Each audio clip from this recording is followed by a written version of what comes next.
What an exciting We day. welcome Kyle Higashioka to the program, the new Rangers catcher. And there he is. Hi, Kyle. Hi, Kyle. Hey, guys. How's it going? Good. We appreciate you joining us. And there's lots to talk about. But first, Jeff was just saying you got to catch a flight home. Where is home in the off season? I'm up in Central Oregon. Hey, I just was on the conference call with you and listened to what you had to say. You used the term ultra aggressive in describing the Rangers' approach to you this offseason. Can you kind of run down? You said you heard from them on day one of free agency. Yeah, I mean, from day one, they contacted my agent and said they're I was one of their top priorities this offseason, and and then they were very quick to get me on a Zoom call with Chris Young and Bochy and Ross Fenstermaker. So I mean, and everything they had to say about the organization was exactly what I wanted to hear, and the kind of they were talking about the kind of baseball that I wanted to play. So that was extremely attractive to me. So what? I know you just said it to me on the Zoom call, but what kind of baseball did they tell you the Rangers are going to play in 2025? I mean, good fundamental baseball, clean baseball.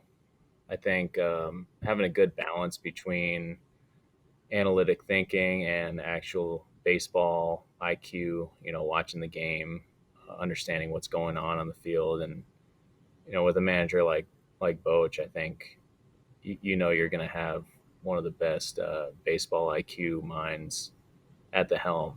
So, yeah, I mean, that's what I've thought of as, the right way to play the game.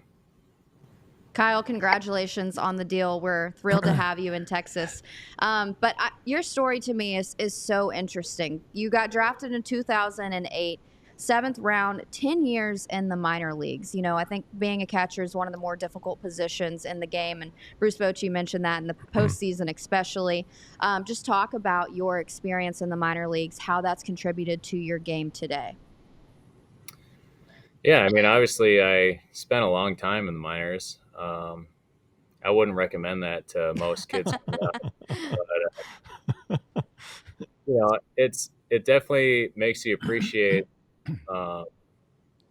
what we have here in the big leagues, and I think, it makes you not take anything for granted. So, for me, I got a chance to develop, and luckily I was blessed with a lot of opportunities from the Yankees, and they gave me enough to finally make it to the big leagues. And, I think I'm all the better for it.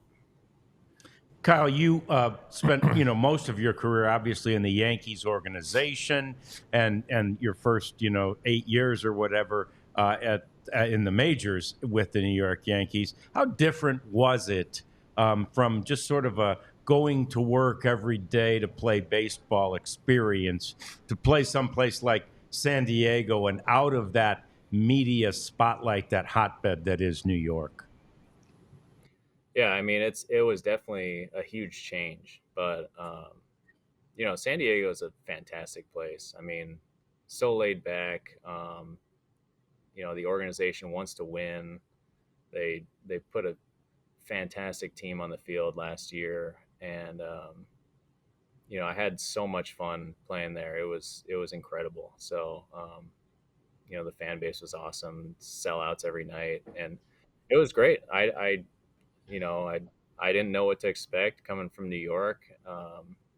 It's always great to be a Yankee, and but I realized that there's so many great things that every organization brings to the table, and so I was glad to experience that.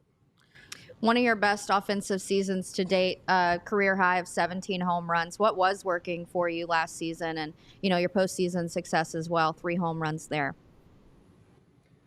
Yeah, I mean, we made a little adjustment with my stance, just kind of close off a little bit, help me stay through the ball, and being able to hit fastballs and breaking balls a little better, and keeping balls fair. So I think that was a big key, and it also helped me with my pitch selection too. Um, so yeah, I'm looking to build on that. Definitely not content with just staying stagnant. And I've heard great things about the hitting coaches here, so I'm looking to get even better this year.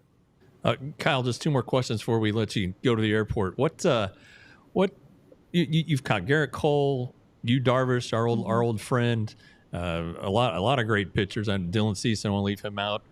Don't want to leave out any of the Padres, but for time constraints, I'm gonna. How forward are you looking to catching Jacob deGrom? Oh, I can't wait. Travis d'Arnaud texted me last night. He was saying that catching deGrom is like it's like playing a video game. He just puts the ball wherever he wants it, and it's, he's ridiculously good. So yeah, I can't wait to see what he's got. Yeah, and you'd mentioned on the conference call, you caught a no hitter at Globe Life Field. You were there for Aaron Judge's historic home run, but this is probably the first time you were on the home side, going through the clubhouse. What do you think of this ballpark, just from an amenity standpoint? Yeah, I mean this.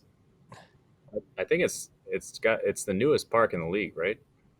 I believe so. Yeah, yeah. it is. Yeah, and it is. It's definitely the nicest ballpark I've ever seen, clubhouse wise. Training room, weight room. The inside of the stadium. It's incredible. So I'm really excited to be here. Hey, Kyle, just one last thing. Your father's third generation Japanese American, and you learned Japanese to communicate with some of the Japanese teammates you've had over the years. How difficult was that? I don't know if I'd say learn Japanese because it's very poor. he knows Spanish better. Muy malo, very poor. My Spanish is much better. To be honest, that's a lot more useful. A lot more Spanish speaking teammates typically. Last year we had two Japanese pitchers, which was actually incredible, and I got to practice Japanese a ton. But here I don't believe we have any Japanese speakers. Not yet. Wink, wink, wink. I might ask you to call Sasaki.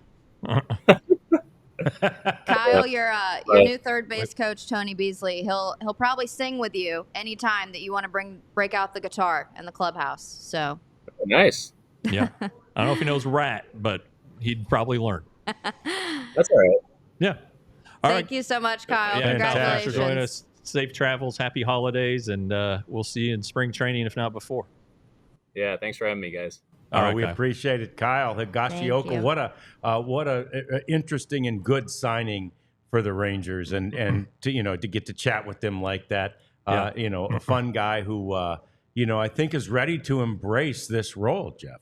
Yeah, he played in 83 games last year, and he had career high. I think, as was pointed out, either on the Zoom call or by Abby or wherever, career high in plate appearances, and he had 17 home runs. Yeah.